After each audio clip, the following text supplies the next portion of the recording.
자, 우리들은 하루에도 이제 수없이 문을 들락날락 하면서 이제 살아가고 있습니다. 오늘도 교회 오실 적에 집 대문을 열고 나오셨을 것입니다. 이제 교회 들어오실 적에도 이제 저 교회 대문을 열고 들어오셨을 거예요. 우리들은 슈퍼 갈 적에도, 미장 갈 적에도, 목욕탕 갈 적에도 계속 문을 열고 들어가고 문을 열고 나와야 합니다. 우리가 이렇게 인생을 산다고 하는 것은 이렇게 무슨 일이든지 계속 열고 닫고 하면서 살아가는 것을 뜻합니다. 그런데 문이라고 하는 것을 왜 만들어 놓았을까요? 아무나 막 들어오지 못하게 하려고 만들어 놓은 것입니다. 누구나 들어오게 하려면 뭐 구태여 문을 만들어 놓고 닫히고 이럴 것도 없습니다. 그래서 중요한 문일수록 자물쇠를 만들어서 꽁꽁 닫아 걸어 놓습니다. 그 문으로 들어가려면 꼭 열쇠로 열고 들어가야 됩니다. 관공서나 은행이나 회사 같은 데도 중요한 장소는 꼭 관계자들만 열쇠로 문을 열고 들어가게 만들어 놓았습니다. 우리 집도 마찬가지죠. 아무리 우리 집이라고 하더라도 밖에 나갔다가 들어오면은 꼭 열쇠로 문을 열고 들어가야 됩니다. 그 열쇠로 문을 열어야만 들어갈 수 있습니다. 요새는 주로 이제 번호키를 만들어 놓은 집들이 많으니까는 번호키를 눌러야만 들어갈 수가 있습니다. 하나님 나라도 마찬가지입니다. 하나님 나라에 들어가려고 해도 열쇠가 있어야 되는 것입니다. 키가 있어야 됩니다. 하나님 나라 들어갈 수 있는 키가 무엇이냐? 자, 우리 오늘 성경 4절, 자, 4절 말씀 다시 한번 같이 합독해 보겠습니다. 다 같이 시작. 감사함으로 그의 문에 들어가며 찬송함으로 그 궁정에 들어가서 그에게 감사하며 그의 이름을 송축할지어다. 자, 어떤 키예요? 네, 감사라는 키입니다. 하나님 나라에 들어가려면 감사라는 키, 감사라는 열쇠로 문을 열고 들어가야 되는 것입니다. 그래서 하나님 나라의 문은 감사로 들어가는 문입니다. 누구라도 성전에 가서 하나님을 만나야겠다, 교회에 가서 하나님께 예배드려야 되겠다 하는 사람들은 감사의 마음을 가지고 들어가야 됩니다. 그래야 하나님을 만날 수가 있습니다. 그래야 하나님께서 우리들의 예배를 받아주십니다. 우리가 하나님 나라 들어가는데 뭘 가지고 들어가나요? 우리가 하나님 나라 들어가는데 뭐 내 자랑, 내 공로 이런 거 가지고 들어가는 것이 아닙니다. 내 능력이나 내 지혜 이런 거 가지고 들어가는 것이 아닙니다. 감사의 마음을 가지고 들어가는 것입니다. 하나님의 은혜에 감사하는 그 감사의 마음을 가지고 들어가야 우리가 하나님을 만날 수가 있습니다. 맥주 감사주일은 오늘 우리들이 꼭 기억해야 될 진리가 이것입니다. 하나님 나라는 감사로 만들어진 나라이기 때문에 반드시 감사로 문을 열어야만 들어갈 수가 있는 나라다. 그래, 하나님 나라만 그럴까요? 우리 가정에서도 마찬가지라는 것입니다. 가정에서도 감사로 문을 열고 들어가야 됩니다. 교회에서도 감사로 문을 열고 들어가야 됩니다. 직장에서도 사업장에서도 그저 감사로 문을 열고 들어가야 되는 것입니다. 하나님을 만날 때뿐만이 아니고 사람을 만날 적에도 늘 감사의 문을 열고 들어가는 것입니다. 이 사람을 만나든 저 사람을 만나든 그 어떤 사람을 만난다고 하더라도 그저 감사한 마음을 가지고 감사의 문을 열고 들어가면 거기에 천국이 기다리고 있습니다. 그러면 감사의 문으로 들어간다는 것이 어떤 뜻일까요? 나에게 주어진 모든 것들을 그저 감사함으로 그저 감사로 받아들이겠습니다. 이런 뜻을 말합니다. 우리가 인생을 살아가다 보면 좋을 때도 있지만 때로는 나쁜 일을 만날 때도 있습니다. 기쁠 때도 있지만 슬픈 일을 당할 때도 있습니다. 잘 나갈 때도 있지만 막 넘어지고 실패할 때도 있습니다. 그럴지라도 나에게 주어진 모든 일들을 그저 감사로 받아들이겠습니다. 그저 감사함으로 받아들이겠습니다. 이게 감사의 문을 열고 들어가는 것입니다. 이 세상에 고난을 좋아하는 사람들은 아무도 없습니다. 그러나 때때로 우리 인생에는 원치 않는 고난이 찾아오기도 합니다. 그럴 때 우리들이 꼭 명심해야 될 것이, 고난은 손님이지 주인이 아니라는 것입니다. 고난은 손님이에요. 고난은 주인이 아닙니다. 자, 저 따라서 큰 소리로 한번 해보세요. 저 따라 큰 소리로, 고난은 손님이다. 여러분, 고난은 손님입니다. 고난은 절대로 내 인생의 주인이 아닙니다. 고난은 손님이기 때문에 왔다가 또 가게 돼 있어요. 고난은 잠시 왔다가 떠나가는 손님입니다. 자, 손님은 손님인데 어떤 손님이죠? 불청객이죠. 그리고 손님이기 때문에 영원히 있지 않습니다. 손님이기 때문에 영원히 우리 집에 있지 않아요. 찾아갔다가도 얼마 지나면 자연히 떠나가게 되어 있습니다. 그런데 고난이라고 하는 손님은 찾아올 적에 꼭 선물 보따리를 들고 찾아온다는 것입니다. 무슨 선물 보따리요? 축복이라는 선물 보따리입니다. 고난이라고 하는 손님이 왔다가 떠나갈 적에는 꼭 축복이라고 하는 선물 보따리를 주고 가게 되어 있습니다. 문제는 그건 모든 사람에게 다 주는 것이 아니라는 것입니다. 그럼 누구한테 주나요? 감사하는 사람에게만 주고 갑니다. 원망 불평하는 사람에게는 그런 보따리 대신에 더 큰 고통을 주고 가는 수가 있습니다. 우리들이 이 비밀을 알아야 됩니다. 고난이란 손님을 잘 떠나보내는 노하우를 알아야 됩니다. 고난 중에도 감사하고 살면 언제고 반드시 그 고난이 바뀌어서 축복이 됩니다. 화가 바뀌어서 복이 됩니다. 전화위 복의 인생을 살게 되는 것입니다. 그러나 고난이 왔다고 고난이 싫다고 징징거리고 너무 싸우고 네 탓이다 내 탓이다 하고 원망 불평하고 그러고 살아가면 그 고난이 점점 커지고 더 커져서 나중에는 그 고난에 깔려 죽습니다. 고난 때문에 완전히 망하게 되는 것입니다. 성경에 그런 이야기들이 많이 있죠. 대표적인 것이 구약성경 민수기입니다. 이스라엘 백성들이 젖과 꿀이 흐르는 축복의 땅 가나안 땅으로 들어가려고 광야길을 걸어갑니다. 광야길을 걸어가요. 해가 쫙쫙 내리쬐는 광야길을 걸어갑니다. 광야길을 걸어가는 게 너무너무 힘이 든 것입니다. 그래서 원망불평을 합니다. 계속 원망불평을 합니다. 힘들어 죽겠다. 배고파 죽겠다. 목마가 죽겠다. 이럴 줄 알아서 애굽 땅에서 괜히 나왔다. 여기서 이 고생할 바엔 차라리 애굽으로 돌아가자. 그렇게 계속 원망불평하던 사람들이 어떻게 되었습니까? 광야에서 다 죽었습니다. 천지는 멸망해버렸어요. 그러나 그 중에서도 원망불평하지 아니하고 감사하던 사람이 있었죠. 누구예요? 여호수아와 갈렙.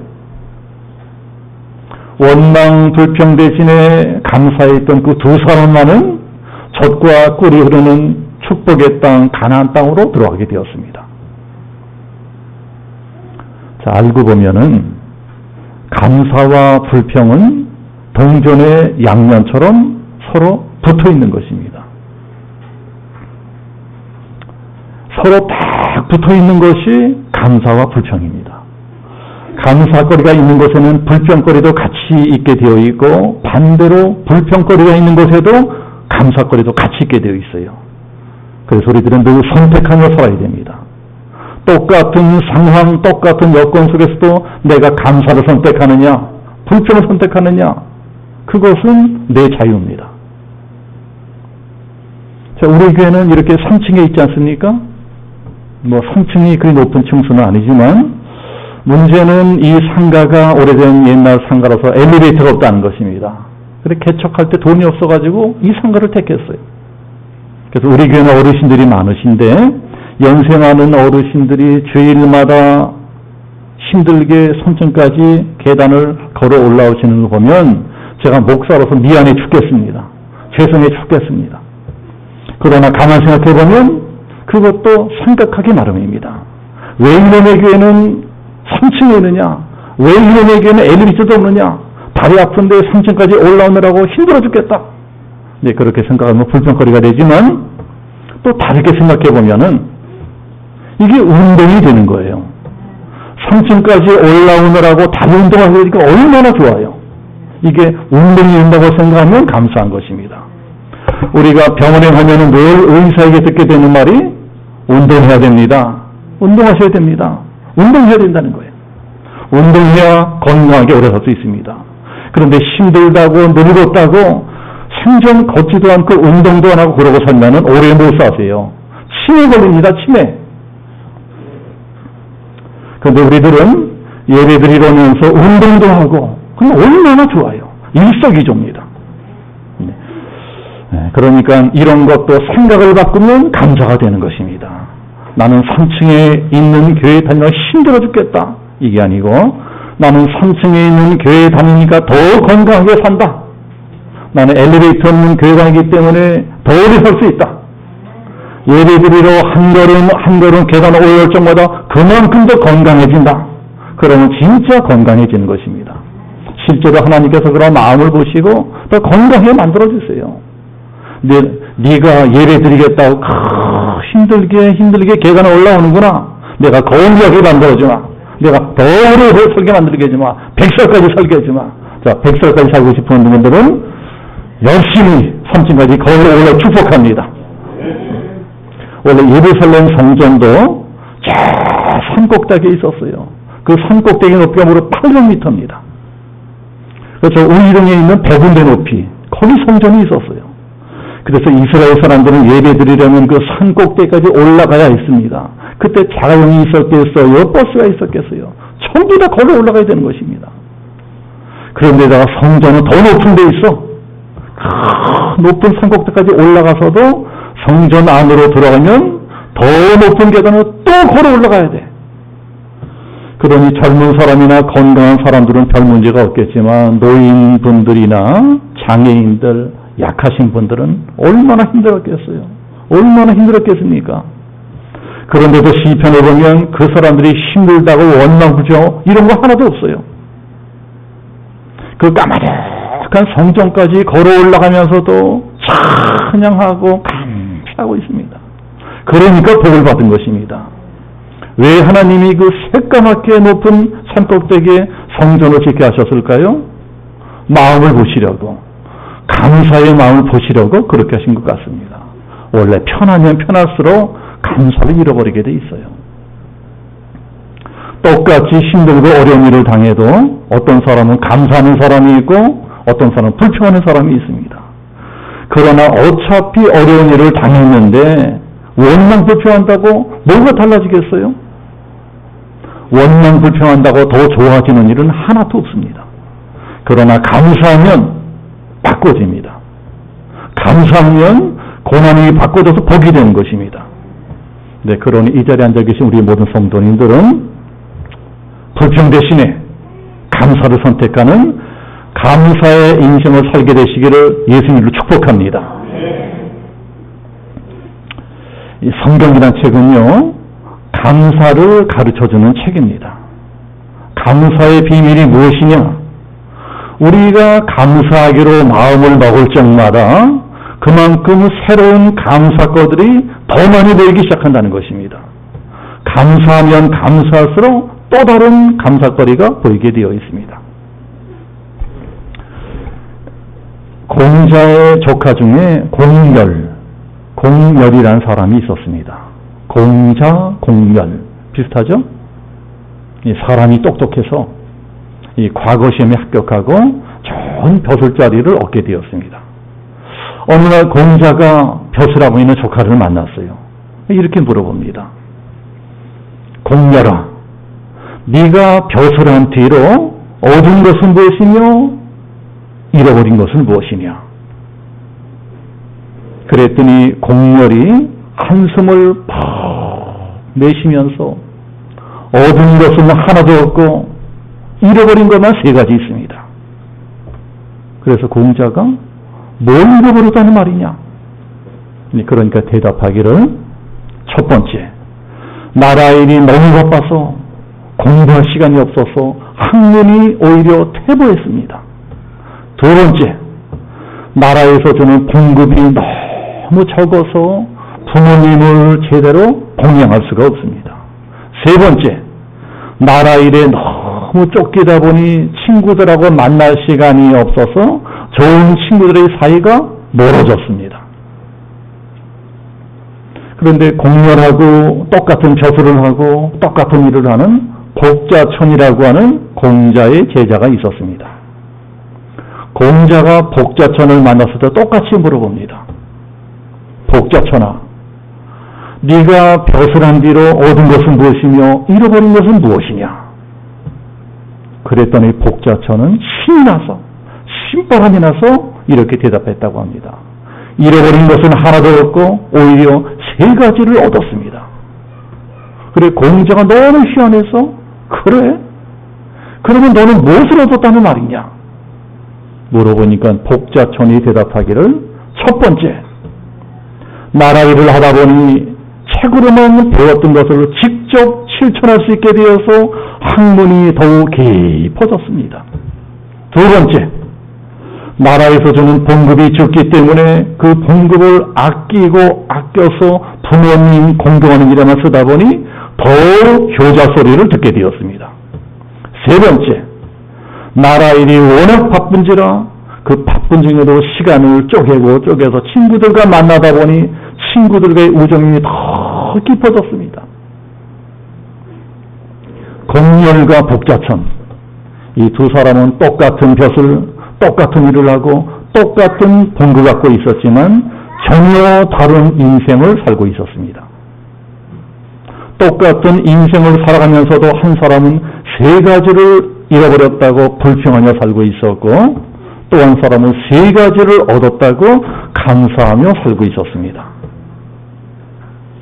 똑같은 상황, 똑같은 여건 속에도 마음먹기에 따라서 얼마든지 전혀 다른 인생을 살 수 있다는 것입니다. 그러니 행복하게 살 수 있는 길은요, 그저 감사하며 사는 것입니다. 그저 감사하며 사는 것입니다. 감사는 행복으로 가는 길이고 원망 불평은 불행으로 가는 길입니다.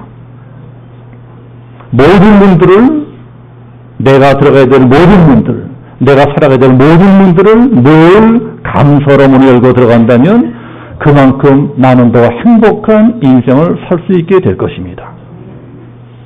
물론 감사라고 하는 것, 우리들이 우러나는 마음으로 자연스럽게 하는 것이 좋겠죠.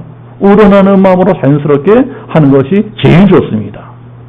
그러나 만약에 정 그렇게 되지 않는다면 그렇게 되지가 않아요. 너무 힘든 일들이 많고 너무 열받는 일이 많아서 감사하고자 해도 감사할 마음이 들지가 않아. 그럴 때 어떻게 될까요? 그럴 때는요, 억지로라도 감사해야 됩니다. 억지로 하는 감사라도 원망 불평하는 것보다는 천배만배 낫습니다. 억지로라도 감사하면 절대로 손해보지 않습니다. 억지로라도 자꾸 감사하고 또 감사하다 보면은 진짜로 감사한 일이 생길 수도 있습니다. 그러니까 우리 한번 저 따라서 큰 소리로 한번 해봅시다. 억지로라도 감사합시다. 감사가 안 되면 억지로라도 감사하는 것입니다. 억지로라도 감사합시다. 자, 이 한 주간도 감사의 문을 열고 그의 궁전, 그의 하나님 나라에 들어가시는 우리 양준영성교회 모든 성도들 되시기를 예수님으로 축복합니다. 아멘. 이렇게 기도하겠습니다.